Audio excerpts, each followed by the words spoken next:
Oh, she didn't come. Yeah. I told it 26 times, and that's enough for her. Yeah. So, growing up in a family of 7, I had incredible parents. I was born a stutterer, just like my dad. And so that caused a lot of anxiety for me. You know, wanting to raise my hand in class, but not wanting to because I couldn't get the word out. Walking across town because I didn't want to call somebody, just those little things. And so I knew that there were certain things in life that were just not going to be possible for me. And I continually told myself what those things were.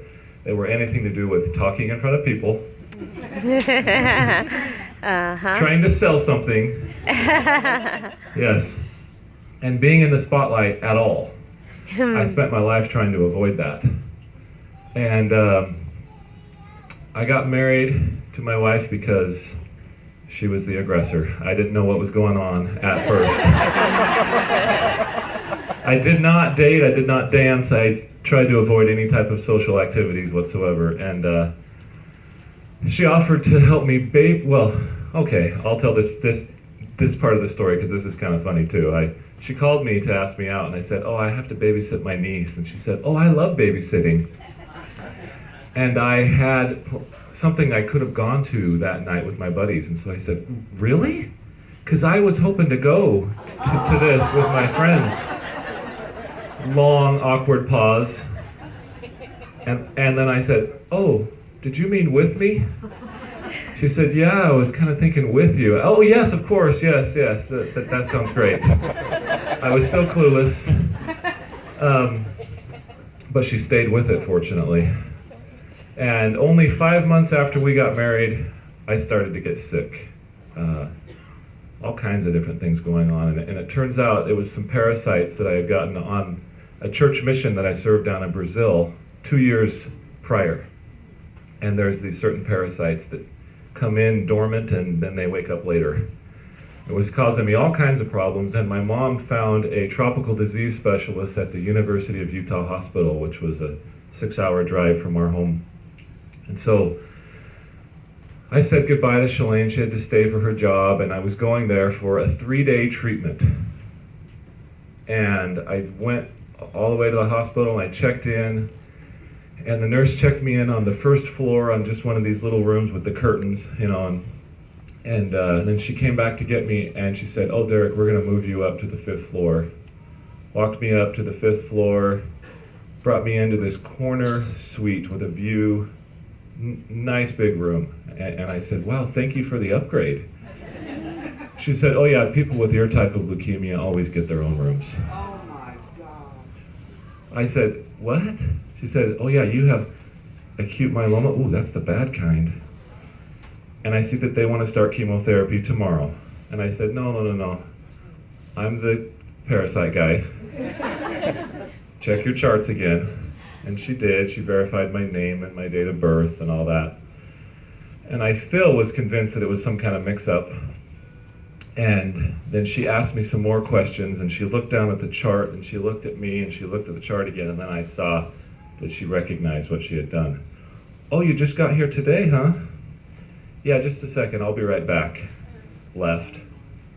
I was sitting in the room all by myself going, that's impossible, clearly.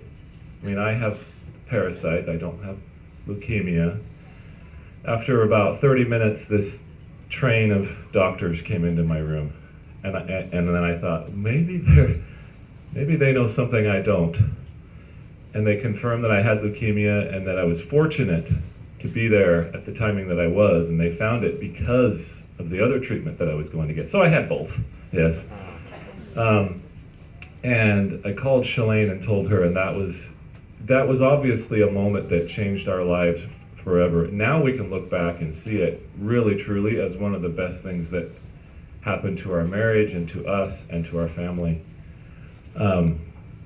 We both wanted to know, of course, what that would mean to the possibilities of us having children, and the doctors said, well, we don't have any documented case of somebody getting this type of chemotherapy and having children. And I have 5 here on the boat that are the first documented cases. Yes. And so for this type of chemotherapy, I would get the chemotherapy, which, in case you don't know, I thought that chemotherapy was going into like a huge microwave oven, and the lights are going to come out, and just cook but no, it's really just a controlled bag of poison, and they hang it on the pole there, and it drips in me for 6 days. While it's coming in, I felt relatively fine, but it's the 3 weeks afterwards where they have to take you to the brink of death to try to basically kill all the cells in your body, hoping that the cancer cells also don't come back with it. And so it did. It killed every cell. And in fact, on my toenails, I have a line of dead for each round of chemotherapy that I had. And those are my little tokens. But it's in those moments that I learned some of my best lessons in life, and I made some of the best friends that I ever made, because I had to live in the hospital for 4 months and 1 day. I went through those treatments faster than they thought that I could, and it was because I was being so blessed. I made several friends, one of whom name was Greg Johnston. He was a cowboy from Vernal, Utah. And he came in there and he said, "Derek, I don't got time for this. I just like to get drunk and fight." And he said, and they usually happen in that order, actually. And I said, "Greg, well, you won't be doing either of those for a while here." And we became just the type of friends that you can form when you're in a foxhole together. And our nurses, he was in room 522 and I was in room 521. And we would spend a lot of time together, and this was during the fall, so it was football season, and our nurses would track our calories, and we'd be at like 500 calories for the whole week, and then it was Monday Night Football, and we would consume Taco Bell, and nachos, and chips and salsa, and mint Mentos, about 3,000 calories worth. And the nurses would gather around. "I don't understand. Look at this. He's on his 6th taco." And we couldn't explain it either. But those were the nights where we formed a friendship and a bond that I won't ever forget. And all the things that were going right for my treatments, they went wrong for him. He had a brain aneurysm and a stroke. And he was always going down to the ICU, and he would come back, and he would always joke with me about what had happened. And there was one time that somebody else came into his room, and so I had to go meet this person. And I chatted with him, and his name was also Greg. And we chatted for about a half an hour. And I left the room, and a nurse said, "He doesn't look very good, does he, Derek?" And I said, "What?" And she said, "That's Greg." And I had just chatted with my friend for a half an hour, and I didn't recognize him because he was emaciated and just a shell of himself. And I went back in and I said, "Greg, what the heck were you doing?" He's like, "I thought you were having some kind of problems with your treatments." He said, "I don't want you to feel bad. You were asking me all this stuff that you already know about me." And that was one of the times that he said, "Derek, you know I'm not going to make it, don't you?" And I said, "No." And there's a guilt that comes over a person who is surviving that is real. And I would always feel bad when I was doing well and he wasn't.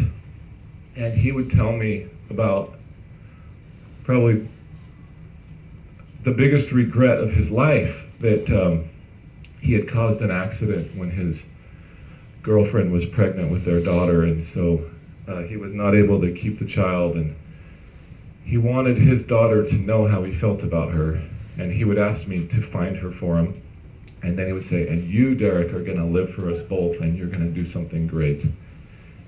And I remember every time when he would say that, how I felt. I would immediately think about the fact that I stuttered, and I would say, well, I can't really do something great. And so I would just try to change the subject. And then after 4 months, I went home.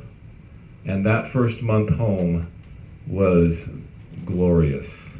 It's like you can re-experience life and the small things for the first time. Could feel the wind in my face, could eat a hamburger without feeling nauseous. So many of those simple pleasures, I just thoroughly enjoyed them for that month. But I was constantly thinking about Greg and how he was doing. I went back to the hospital for my first checkup after 30 days, and I went into the clinic to get my blood drawn, and I broke out in these hives from head to toe, these little bumpy red hives. And my doctor came in, I said, "Dr. Glenn, what's happening to me?" And she said, "Oh, yeah, I think that's just your body not wanting to be back here." And there wasn't any medical reason for it, I didn't want to be back there. Because there was a recognition for being back on that floor that went deep into the subconscious. I can still go back to that place, which is not that place where they treat cancer anymore, because now, if you know Utah, there's a Huntsman Cancer Institute that they built, which is one of the finest. But I can go back to those particular rooms and close my eyes, and just all the memories can come back. From the smells, from the smell of the sheets, I can hear the jingle of the food cart. And I can just have so many memories coming back. And so I was back there. Greg was not there. He was down in the ICU. And I went down there and I got into all the smocks, and his dad was there, so I knew that it was serious, that it was close to the end. And I got down next to his bedside, and I grabbed his hand and I said, "Greg," because I was feeling really guilty about the month that I had just had. I said, "Greg, please, can you make it up to the floor one more time?" And he squeezed back stronger than I thought he would. He said, "Derek, it's all right. It's all right." And he said, "But you haven't promised me yet. You're going to do something great, right?" And I said, "Yes, I will." And I immediately felt even more guilt, because I felt extremely limited in what I could do. I had already decided that I was going to be a computer programmer, because come to find out later when I went to some of my stuttering clinics that that's the most common profession that we choose. It's just you and the code and the monitor. No people. And you know, this was the days before cell phones, and so I would truly just get in the zone. I would put the headphones on, I would just be hearing the Enya and writing code all day, and I'd be, "Oh, it's time to go home." And I settled into life, and we had children, of course, and I had two joys in life. It was my family, and it was basketball, and I was playing all kinds of City League basketball and stuff. And in fact, I got a job in part because I could play basketball. They asked a lot about that during the interview process. I didn't know the type of coding that they did there, but they weren't too concerned about that, because they had a team at this company. And we would go and play and have a practice every day for 2 hours during lunch. And so I thought that was the greatest job ever, because it just brought everything that I loved into one place there. And it was during one of those lunches where God helped me remember the promise that I had made. And I was playing against my boss, who was really good, and he got me to jump up in the air, and I jumped and I came down, and my head hit the top of his head, just perfect, boom. And I was concerned about him, and I was checking on him, and he turned and his eyes got huge, and he said, "Guys, grab him." And they put me into it like a human straitjacket, and they lowered me to the ground. And I was like, "What's going on?" And they said, "Don't move. You broke your eye socket." And I said, "What?" And I got him off me, and I went to feel my face, and there's a sensation, of course, like if I were to step off this stage and not know that the step is there, you know, that type of sensation. I had that when I touched my face, where my face was supposed to be. It went back like 2 inches, and it felt kind of squishy. And I did it again, and I did it and I did it 3 times. And then I said, guys, what happened to me? And they said, you broke your eye socket, don't move. And I got up and I stood up, and they were all kind of concerned, but not enough to come near me. They were like, oh. And they said, just go back down, because we called an ambulance. And the first thing I thought of was the cost of that ambulance. I said, no, you, Dennis, you can take me to the hospital. And so he's like, okay. And he walked like 8 steps behind me, and I was walking out. Of course, all the other 8, they were like, well, I guess it's game on. And they just played. I walked past all the women on the cardio machines, and that's when I knew it was bad. Because they were like,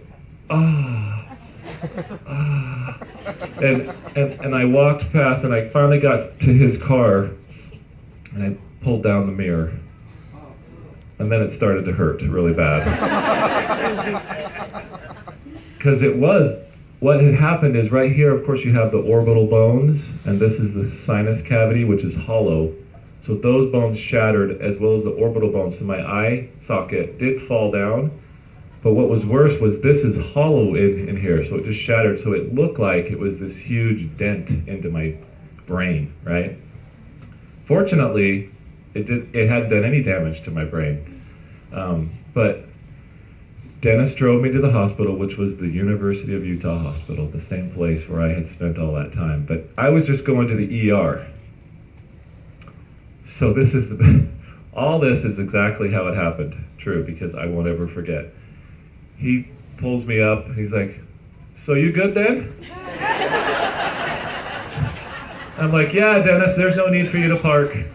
And I walk into the ER by myself, and there's one guy with his arm in a sling up at the front, and he sees me, and he's like, and I go up, but the girl at the counter, she didn't actually look up. She's like, put your name here, we're gonna do, oh heavens. She goes, just a second. And she ran in the back, and I heard her say, doctor, please come out here, there's a man, he looks like he got hit in the face with a hammer. And I heard the doctor say, we'll check him in, he came in on his own, right? And she said, yeah, but please. And the doctor looked around the wall, and his eyes flinched for just a second. And he said, well, he's okay, just, check him in. So she went through the whole thing, the triage, get my insurance information, but she couldn't abide to actually look at me, she was like, and she was checking, and they got me back on the gurney, and they were giving me lots of attention, hooked me up to some morphine. Have you ever had that button? It's the button of power, but it only works every 10 minutes. They let you push it all you want. It's not working anymore. But then 2 skiing accidents, trauma 1, came in, and they were dying. So they could not give me any attention for 4 hours. I kept pushing the call button. Mr. Maxfield, we know you are hurting. These people are dying. And finally I said, how do you know I'm not dying? Because I was starting to think, because at this point I had turned into like the Elephant Man. My face was swollen, huge. Be touching it, it was way out here now. So I'm like, oh, what happened? And I thought maybe I am bleeding or something. And so anyway, finally they got me back for the scan. And this is exactly what happened. The doctor came in and he said, well, you broke your face. Fortunately, it's only cosmetic, and we have a really good surgeon right here on staff that can fix it for you. But there's way too much swelling. Come back on Wednesday. So it was Friday, and I walked out the way I walked in, and went to church on Sunday. And I always had this joke with my wife Shalane that I wanted to get a black eye, and she would always be like, Derek, you're never gonna get in a fight. You're never gonna get a black eye. And I came home and it's, huh? And she's like, that's a black face. And it was yellow and purple streaks, and it was beautiful. And went to work on Monday and Tuesday just so I wouldn't have to use my time off, because my boss would see me and be like, oh, go home. So I drove myself to the hospital for my surgery. Went in there, and the doctor said, well, your damage appears to be fairly extensive, but I think we can, of course, do it, but I might need to open you up.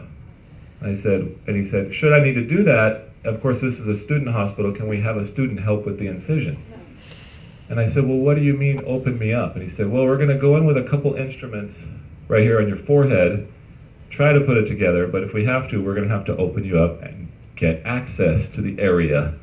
I said, well, can you explain exactly what that means? He says, yeah, well, it's fairly simple. We just cut you from ear to ear, peel your face right off. And he said, and I wanted details. He said, well, it's kind of like a fillet knife if you've ever fished. And that's what they did. And they ran out of the little special titanium screws during the surgery, so they had to go get more. So it took 5.5 hours. But they put me back together again. I have 7 plates and 28 screws right here in this part of my face here. And it does not set off the metal detectors. And it was perfect until 3 days after the surgery. I went home and I was tickling my daughter on the ground, and her head came up. And I heard the crackle. So if you see this dent right here, somewhere there is a doctor who wants you to know that that was not his handiwork. No, I'm serious. I went back in, and he goes, oh, I have to open you back up again. I said, no. He said, well, people are going to know. That is obvious. And I said, no, I'll keep it. So this little dent I have right here, he did not do.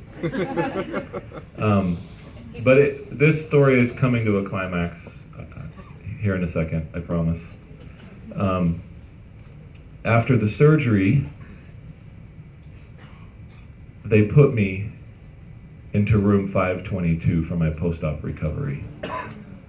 And during my 4 months of being there and seeing patient after patient, those were our little special 12 rooms where they treated us cancer patients. And I had never heard of them putting a post-op patient into one of those rooms. So I think Greg probably had something to do with that. I was in his room, and I was waking up. And you know that feeling when you're coming out of the anesthesia and you're beginning to be aware of your surroundings, but you can't really open your eyes yet. I was in that stage, and immediately I knew exactly where I was. I could smell it. I heard the nurses, and it was all too familiar. I knew exactly where I was. But I didn't yet know why or how. And so there was like 20 seconds there where I was trying to process it. And I was like, I am back here. I'm back. And then I grabbed hold of the thought that I had a daughter, and I knew I didn't have a daughter when I was getting my treatments. And that's when, for me, I had a life-changing moment where the thought came upon me very strongly, exactly, Derek, you're right back here. And you're still using the same excuses. You are holding yourself back because your speech isn't perfect. That's all it takes for you to not to fulfill the promises that you made to God and to Greg. And I felt embarrassed of myself, that I had forgotten how determined I was to do something. And it wasn't that my life was a mess or that I was doing the wrong things, but I wasn't exerting myself to do something special and to try to make a difference. And so I told myself that morning, all before my eyes were even open, because then I remembered where I was and why I was there.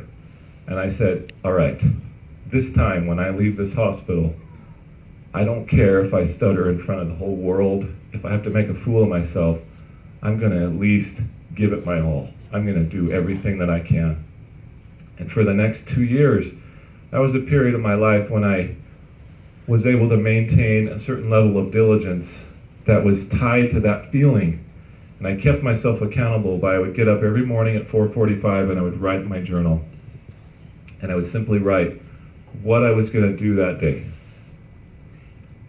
And I worked on some software because for me, the catalyst to being able to do anything was tied to money and a scarcity complex that I had.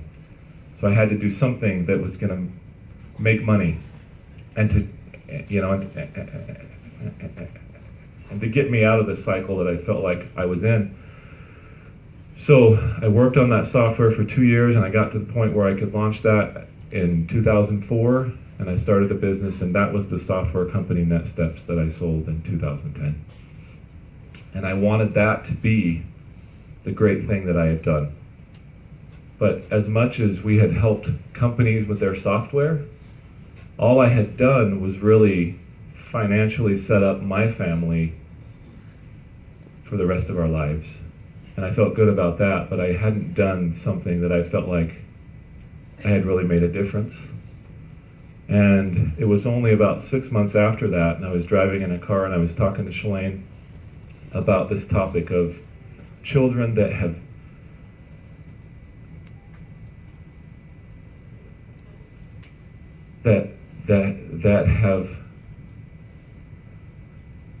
children that have been sexually abused by somebody that they know, and how it's such a hush-hush topic and it's taboo.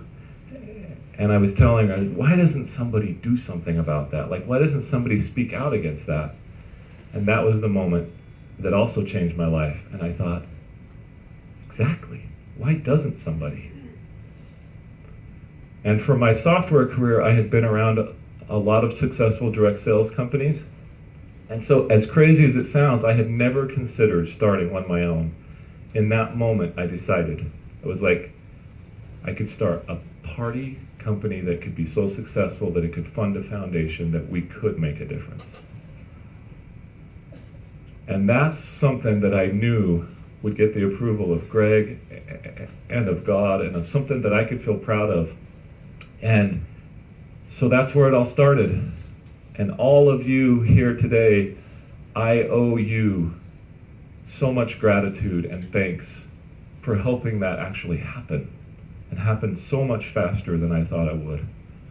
I was ready for it to take 7 to 10 years, and that's what I was going to do. But it didn't. And it didn't because that is a cause that is needed now. And there are 11 women that are at a retreat right now. Yes.